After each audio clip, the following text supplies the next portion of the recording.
학생 여러분 안녕하십니까. 창업일반 세 번째 시간 4장 산업재산권에 대해서 학습하고 있습니다. 저번 시간 우리는 특구권에 대한 출원 절차, 등록 절차에 대해서 학습해 봤는데요. 이번에는 두 번째 실용신안권의 출원 등록 절차에 대해서 한번 알아보도록 하겠습니다. 자, 실용신안권은 다시 한번 말씀드리면은 어떠한 사물을 좀 더 실용적으로 사용하기 위한 새로운 안건이 나왔으면은 그 안건에 대해서 독점적 또 배타적 권리를 인정해 주는 것을 실용신안권이라고 이야기하겠습니다. 그래서 여기 보면은 실용적 고안을 보호 장려하고 보호해 줘야 되죠. 그죠? 또 그 이용을 도모함으로써 기술의 발전을 촉진하여 산업 발전에 이바지하기 위해서 이와 같은 실용신안권을 보호해 줍니다. 만약에 보호되지 않으면은 새로운 안건을 만들려고 사람들이 아이디어를 내지 않을 것 아닙니까? 그죠? 자, 실용신안권은 등록일로부터 등록 출원 후, 자, 마찬가지입니다.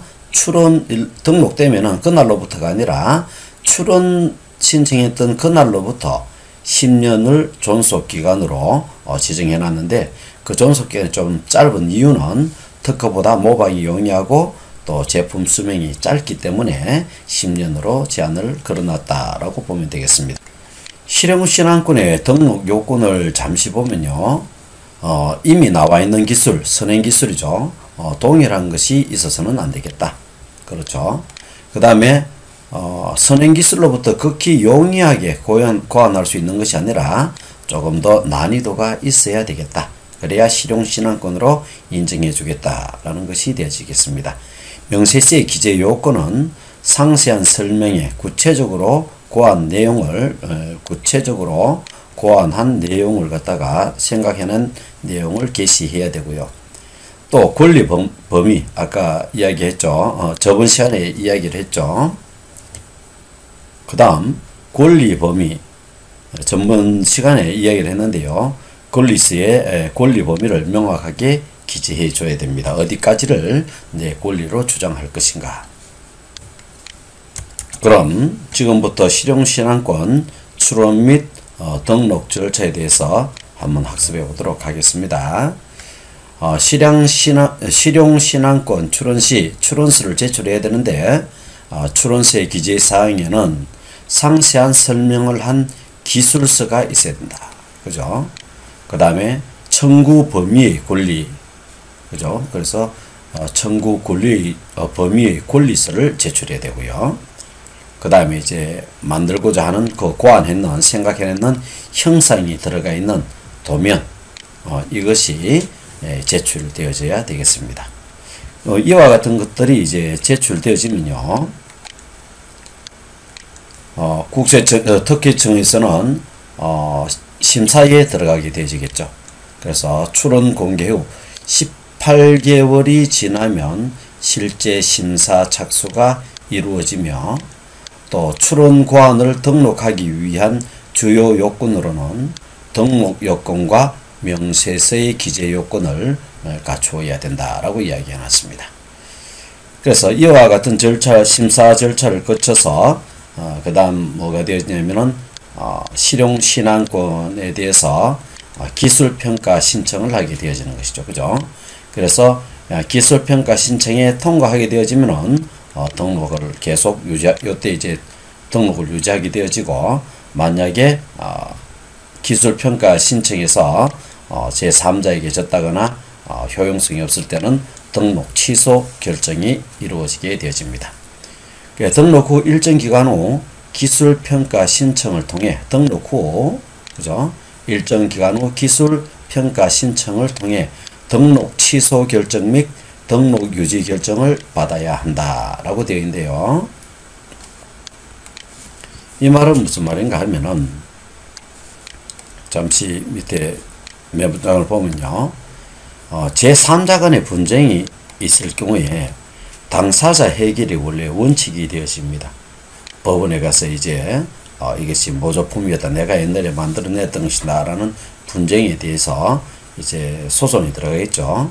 그러면 거기에 따른 경비와 신속성의 문제가 이제 발생하게 되어집니다. 이런 것을 좀 더 효율적으로 해결하기 위해서 특허청 심사관에 의해 이 사람이 출원한 실용신안에 대한 기술평가를 하게 되어지죠.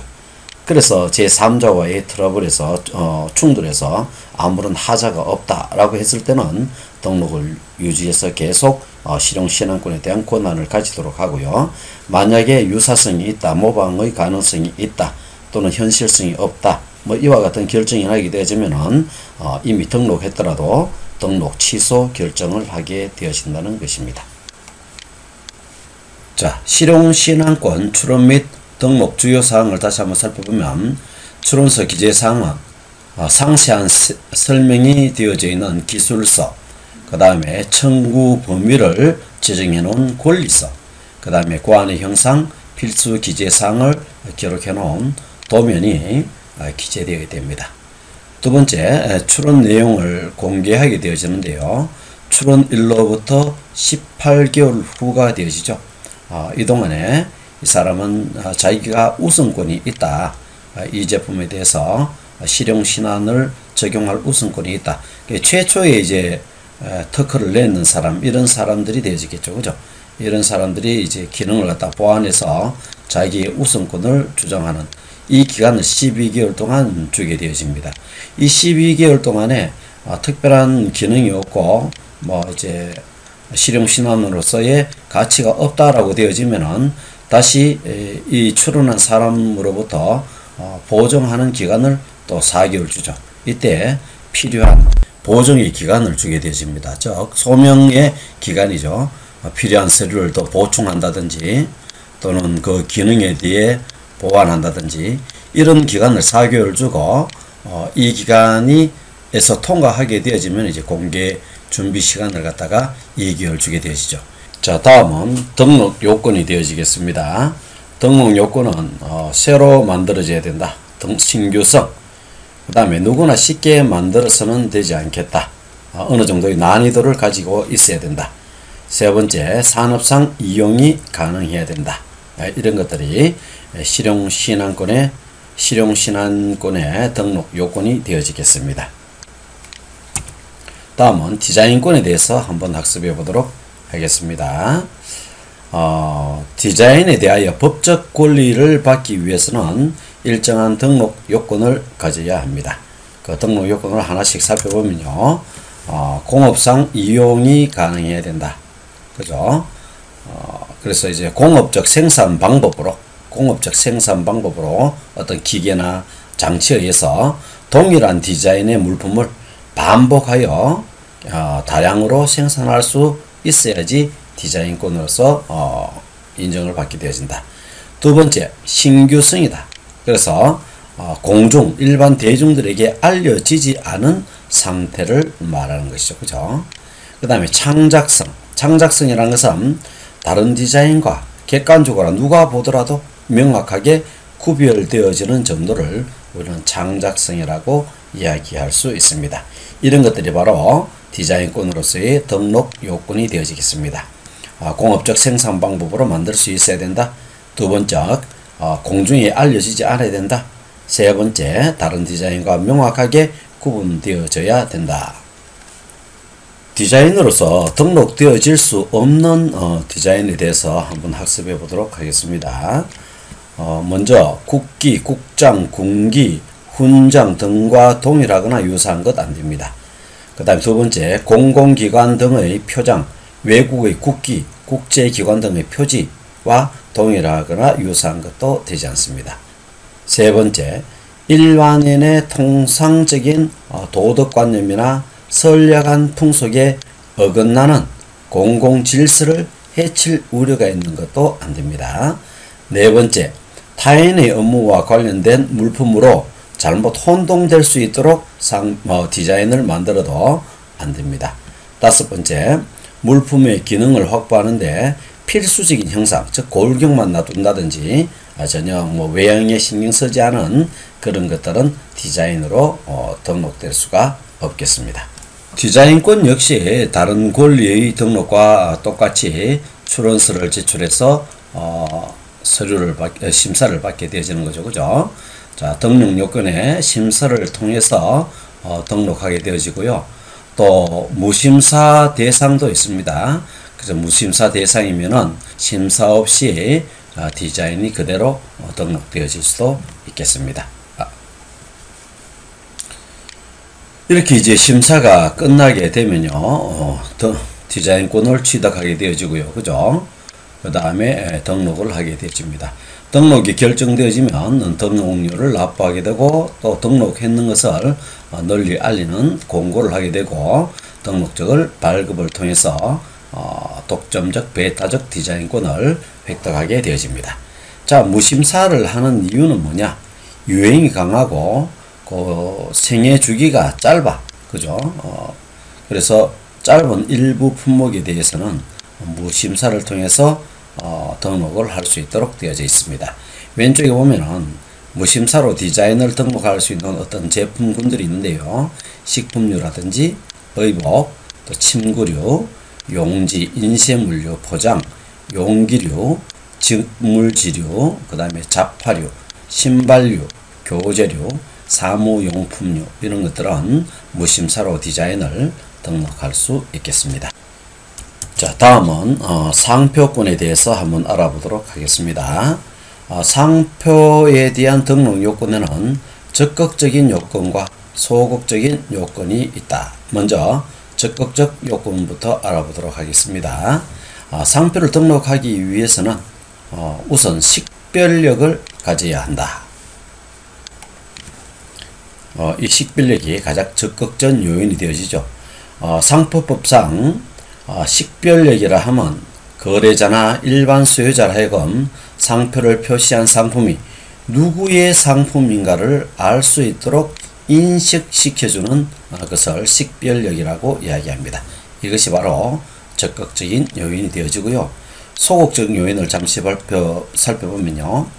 적극적 요인인 식별력을 가지고 있다 하더라도 공익상, 공공의 이익이죠. 또는 타인의 이익을 침해한다. 이럴 경우에는 당해 상표의 등록을 배제할 수 있다. 못하게 할 수도 있다라는 것입니다.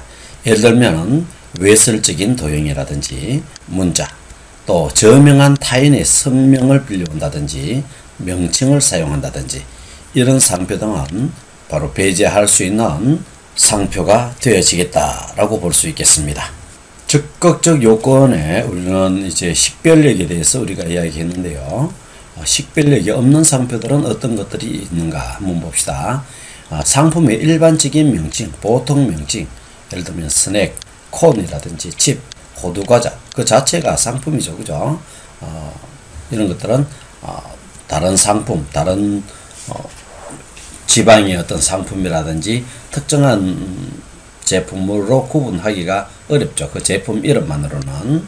그 다음에 이제 관용 상품, 동종업자들끼리 흔히 사용되어지는 그런 이름들, 과자류를 깡이라 한다든지 또는 청주는 정종이라 한다든지 직물을 텍스라고 한다든지 이런 것들은 큰 식별력이 없다고 보겠습니다. 그 다음에 이제 성질 표시적 상표, 산지, 그 다음에 품질, 효능, 그 다음에 이제 이런 명칭들을 나타내는 것, 사과는 대구가 유명하다. 꼭 대구만이 아니죠. 그죠? 다른 곳도 많이 유명하죠. 그죠? 그 다음에 구두, 수제구두다. 수제구두 많죠. 영광굴비다. 이런 것들이 여기에 해당되어지겠습니다. 다음은 상표권 출원 등록 절차에 대해서 확인해 보도록 하겠습니다. 제일 처음에 마찬가지로 출원을 하게 되어지겠죠. 그죠? 이때 출원시 1상표 1출원주의다. 이 원칙이 있습니다. 그래서 상표를 사용할 상품을 또 지정해야 된다. 두 가지를 출원할 때 분명하게 해줘야 됩니다. 그죠? 그래서 1상표 1출원주의라는 것은 뭐냐면은 에이스다, 에이스다. 그 다음에 한글로 에이스다. 이 상표를 만약에 쓰고 싶다. 그죠? 그럼 이렇게 등록을 하면요. 다른 사람이 에이스를 별도로 쓰고요. 또 한글로 에이스를 갖다가 별도로 상표로 만들어도 대항할 방법이 없습니다. 만약에 이것만 계속 사용하겠다면은 얘만 등록을 하면 되고요. 만약에 분리해서 사용하고자 한다면은 1상표 1출원주의잖아요. 요 한 상표에 하나 출원하고 요 하나의 상품에 하나 출원하고 또 이 상표 하나에 또 하나를 출원하는 세 개를 출원해야 되는 거죠. 그죠? 그래서 한 상표는 한 번에 출원을 한다라는 것이 1상표 1출원주의가 됩니다. 그리고 이 상표는 어떤 상품과 연계가 되어지느냐라는 것을 구체적으로 출원할 때 지정해 주는 것이 보호하는 데 좋습니다. 두 번째, 이와 같은 이제 출원을 하게 되면은 심사가 들어가게 되어지겠죠. 등록 시 특별한 사항이 아니면 등록이 이루어지는 것이 일반적이지만 유사 상표 이와 같은 이유로 인해서 거절이 된다든지 또 다른 의견이 나왔을 때는 의견서 및 보정서 이제 좀 보완하는 서류죠. 그죠? 제출해서 재심사를 통해서 심사를 받아야 할 그런 경우도 있습니다. 자, 이렇게 해서 이제 요 부분의 의견 제출 통지가 바로 이제 재심사 과정이라 보면 되겠죠. 그죠? 만약에 상표가 다른 것에 모방이 되었거나 적절하지 못하다면 거절 결정이 되어지고요. 통과했다면은 상표권을 획득하고 등록을 하게 되어집니다. 자, 이제 등록을 하게 되는데 등록 시 등록료를 납부하고요. 그 다음에 이제 등록 공고, 등록증을 발급받게 되어집니다. 그래서 4개 중에서 특허권, 그 다음에 실용신안권, 디자인권, 상표권 중에서 상표권은 갱신이 가능합니다. 등록일로부터 10년이잖아요. 그런데 이제 10년이 다 돼 간다. 만기 전에 갱신 신청을 하게 되어집니다. 다시 연장이죠. 연장을 신청하게 되어지면은 또 10년 연장할 수 있고요. 10년 단위로 영구적으로 계속적으로 갱신 연장할 수 있습니다. 다음은 법인세 계산 방법에 대해서 학습해 보도록 하겠습니다. 법인세 과세 체계 흐름들을 보면서 설명을 하도록 하겠습니다. 기업회계 기준상 손익계산서상의 단기순이익이 발생하죠. 예를 들면 이제 총수익에서 비용을 차감한 금액, 그죠? 여기가 이제 단기순이익이 이렇게 나옵니다. 근데 이제 세금을 부과할 때는요, 요 단기순이익에서 세금을 부과하는 것이 아니라 이제 기업회계 기준의 수익과 그 다음에 이제 법인세법상에서 법인세에서는요. 이 수익을 모두 다 수익으로 보지 않습니다. 그래서 수익을 갖다가 법인세는 입금이라고 이야기하는데요. 입금이라고 이야기하고요. 입금에서 이제 비용을 갖다가 손금이라고 우리는 이야기합니다. 그죠? 손금. 그래서 이 부분을 갖다가 이제 우리는 각 사업 연도의 소득으로 이제 보게 되어지는데요. 수익이 모두 다 입금이 되는 것이 아니라 비용 중에서 너무 많이 한도가 이렇게 있으면 한도를 초과한 이 부분에 대해서는 비용으로 인정하지 않습니다. 기업의 입장에서는 비용을 많이 잡아서 수익을 적게 당기순이익을 적게 산출해서 세금을 적게 내야 하겠죠. 그죠?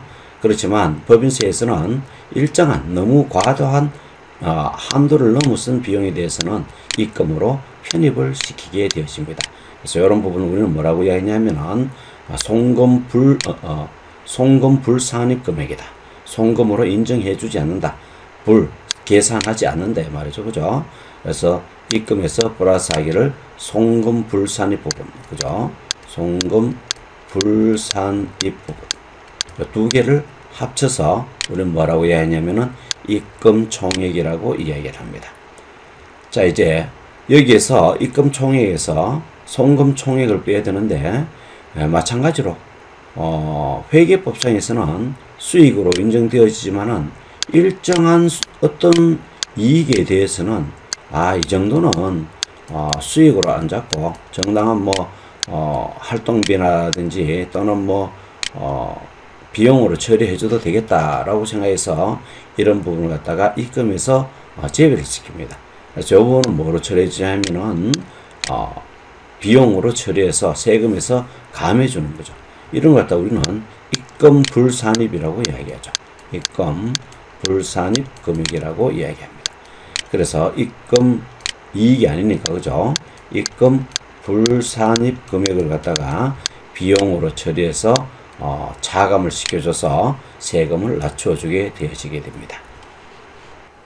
그래서 여기 보면은 당기순이익에서 이제 법인세의 입금과 송금 총액으로 이제 조정이 들어가게 되어지겠죠, 그죠?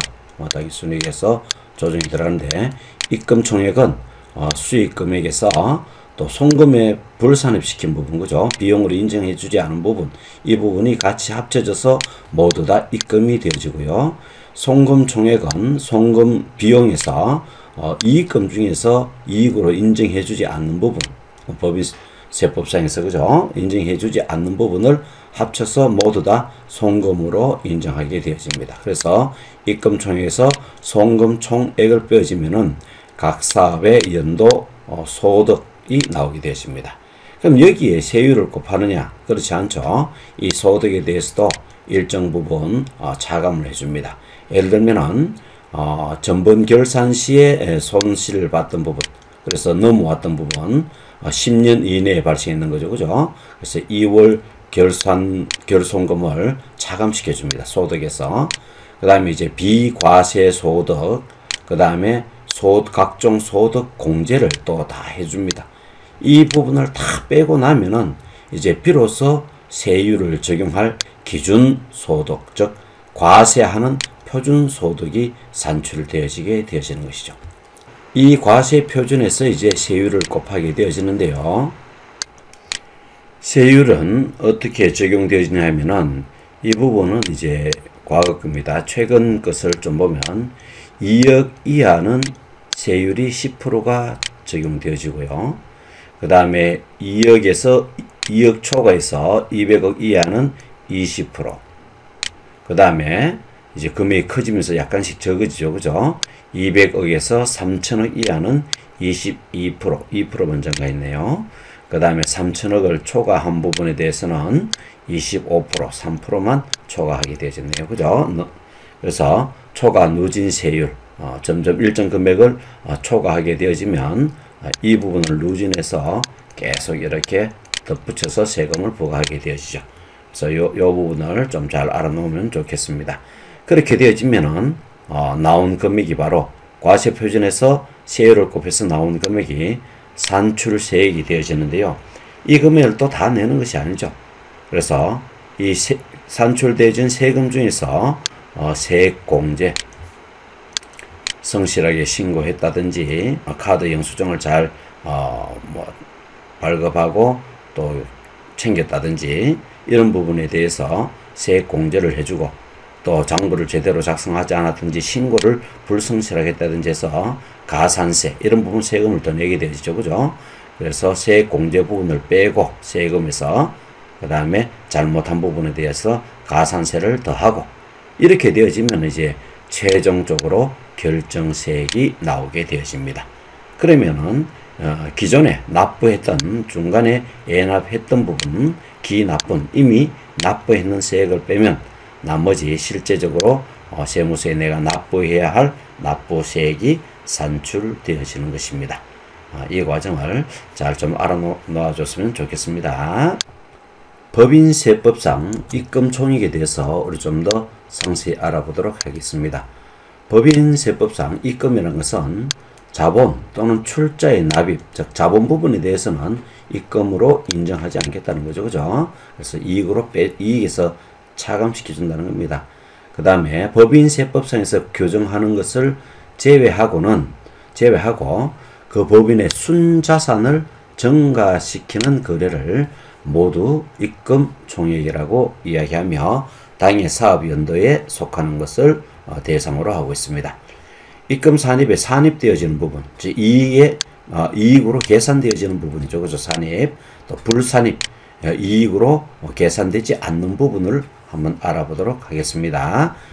입금산입은 기업회계상 수익은 아니지만, 기업회계상에서는 수익이 아니지만 법인세법상으로는 수익으로 인정하는 것을 우리는 입금이라고 이야기합니다. 그래서 기업회계의 수익과 법인세의 수익이 다르게 취급되어진다는 것을 알 수 있습니다. 여기 보면 무상으로 받은 자산의 가액, 그죠? 자산 수증 이익이라고 이야기하는데, 이거는 자본으로 보지 않습니다. 그죠? 자산 수증 이익이죠. 그죠? 자산 수증 이익. 이런 부분은 입금에서 불산입시키고요. 그 다음에 대표이사 등에게 이자를 받지 않았다. 돈을 빌려주는데 이자를 받지 않았다. 그래서 당연히 이익으로 잡혀야 되는데, 그죠? 그 부분도 정기 예금에 준하는 이자로 계산해서 비록 돈을 받지 못했지만 이 부분도 수익으로 편입을 시키게 되어지는 것이죠. 그래서 대표이사에게 돈 빌려주고 이자를 받지 못한 부분은 정기 예금의 이자를 계산하여 순자산 증가액으로 인정을 하는 것이죠. 자, 다음은 입금 불산입 항목에 대해서 한번 학습해 보도록 하겠습니다. 기업 회계상 수익에 해당되어지지만, 그래서 이익이 잡혀야 되죠. 그렇죠? 그래서 세금을 내야 되는데 법인세법상으로서는 인정하지 않는 것을 의미하는 것입니다. 그렇죠? 감가상각비 한도 초과액, 그 다음에 주식 발행 초과금, 주식 발행 초과금, 이런 것들은 출자의 일부분으로 봐서 여기 보이죠, 그죠? 위에서 우리 했지만은 자본금은 해당되지 않는다 그랬잖아요. 그 다음에 이익 중에서 2월 결손금으로 충당한 부분, 그죠? 그 다음에 감자, 자본을 감자하고 발생했는 차익, 이런 거는 이익으로 인정하지 않고 비용으로 계산해서 세금에서 빼주겠다 말이죠. 그죠? 이월되어진 이익, 이런 부분들은 입금에서 빼주겠다 이 말입니다. 세금에서 빼주겠다 이 말입니다. 그죠? 이런 항목들 꼼꼼히 알아놔줬으면 좋겠습니다. 송금 부분을 한번 보면요. 송금이란 자본 또는 출자의 환급, 아까 마찬가지죠. 자본에 해당되죠. 잉여금의 처금 및 법인세법에서 규정한 것을 제외한 법인의 순자산을 감소시키는 모든 거래, 이 비용을 우리는 송금이라고 이야기하는 것입니다. 그럼 송금 산입 항목은 어떤 것들이 있을까요? 기업 회계상에서는 비용은 아니지만, 비용 아니기 때문에 수익으로 잡아야 되죠. 그죠? 그런데 법인세법상 비용으로 인정해 준다. 그래서 세금에서 공제가 되어지는 거죠. 그래서 이런 것들은 판매 장려금 같은 것이 있습니다.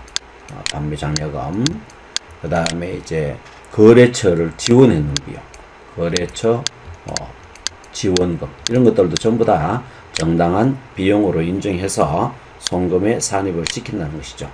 그래서 법인의 사업과 관련하여 발생하거나 지출된 손실 부분, 그렇게 사용된 모든 비용은 송금으로 인정되어진다는 것이죠. 아직 지급하지 않았지만 미래에 또 지급해야 될 미지급 이자 부분에 대해서도 송금 산입이 되어집니다.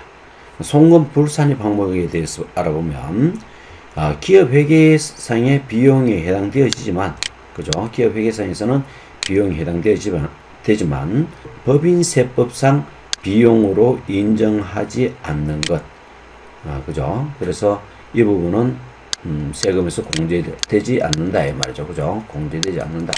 그래서 이런 부분은 입금으로 산출돼 세금 내라 이 말입니다. 예를 들면 일정한 한도를 초과한 접대비 또는 일정한 한도를 초과한 기여금 등이 바로 여기에 해당되어지겠습니다. 이상 마치도록 하겠습니다. 대단히 고생 많이 하셨습니다.